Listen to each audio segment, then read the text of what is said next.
Hello, my name is Bill Story, and I welcome you to our new podcast series called Going Through the Retirement Door Successfully.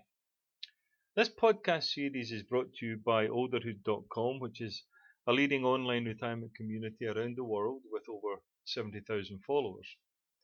Olderhood discusses the issues for people approaching retirement and for people already in retirement.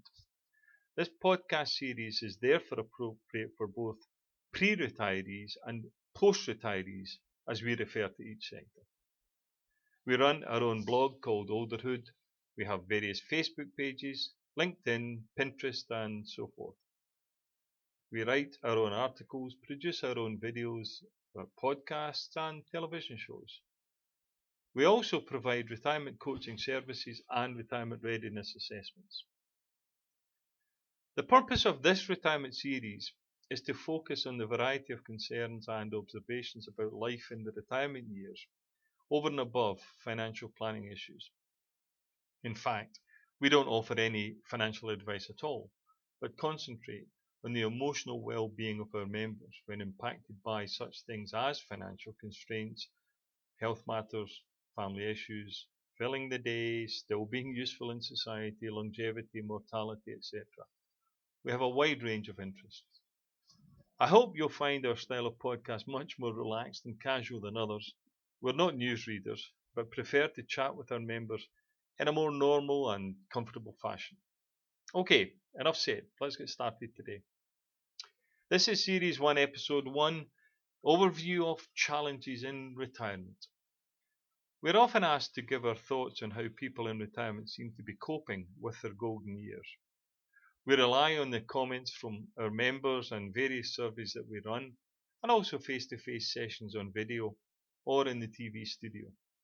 The short answer is there is no one-size-fits-all. We're all different in our own ways. No surprise in saying that, of course, but sometimes we come across people who for some reason want to conform to some sort of benchmark or standard.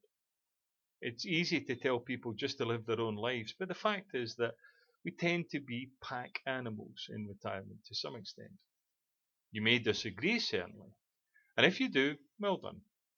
But the data suggests that we do seem to have some tendencies to act and think in line with the rest of the retiree crowd.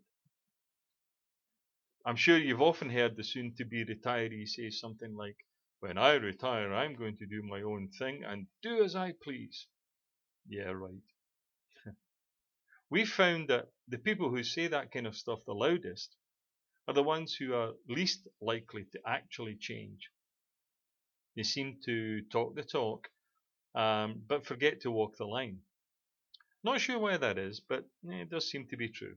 Maybe they find that when they retire, they actually discover that they have tons of free time and can easily cope with their duties, such as driving the kids, the grandkids here, there, and everywhere, so that when the car is parked for the night, they still have the time to put on their dancing shoes and go clubbing. Well, something like that. You get the idea. I really do wonder how many of us actually do what we said we were going to do when we retired.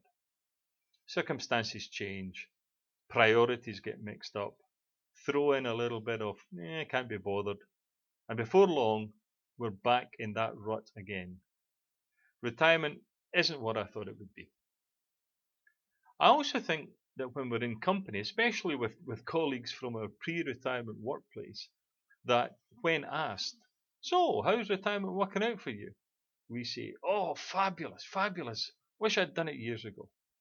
Then we go home and stare at four walls and can't even be tempted to switch on the television.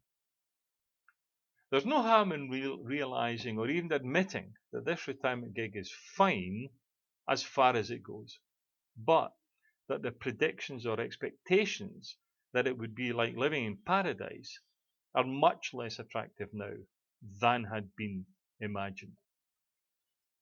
Retirement life is a challenge, make no mistake. Whether it's health issues or money issues or family issues or just the mere fact of getting older, it matters little. There are ups and downs, good days, bad days, and so many emotional swings that being able to live the perfect retirement life is very much a matter of what the word perfect means to you. Some people think that playing golf every day is perfect. Some think that traveling is perfect. Some think that running after the grandkids is perfect. You get the idea. The truth is that retirement life is very much what you make of it. If you feel you deserve to lay back and chill and do very little, then so be it. If that's the lifestyle you feel you deserve, go on, knock your socks off. But just keep in mind, however, that you may be washing those socks for many, many years to come. Could you handle day after day of inactivity, or do you think maybe you should be giving a whole bunch more thought to your third journey? It's your call, obviously, but factor in all issues, not just financial sustainability. Money is essential, but everyday lifestyle is equally important. Don't be fooled into thinking that retirement life is a stroll in the park just because you can afford it. Think wisely.